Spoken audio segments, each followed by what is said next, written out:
Breakfast is the most important meal of the day. Your body has fasted for 8 hours straight and now needs replenishment for all the work it did overnight, repairing itself. At a time like this, you need a complete breakfast source to feed your cells.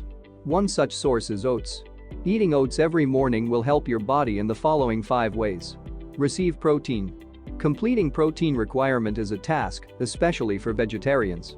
In 1 cup of cooked oats, you get typically 6 to 7 grams of protein.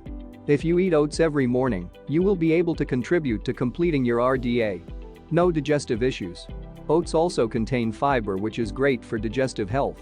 If you have chronic constipation issues, consuming oats every morning will be helpful.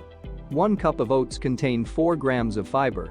You can include fruits and nuts to increase the fiber value of your breakfast. Heart healthy.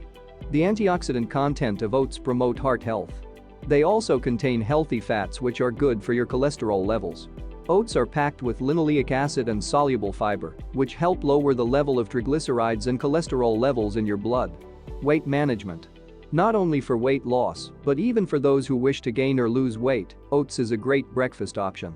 They contain healthy fats, fiber, protein and carbohydrates, which is necessary for a wholesome breakfast meal. Better energy. A good breakfast ensures a packed energy dose for the day. Add milk, fruits, nuts, honey, coconut shavings, chia seeds and any vegetable to make the most of your morning oats. This can satiate you for a good 1 to 2 hours. Comment down your views on it. And do check out our video on chest pain. And last, hit that subscribe button.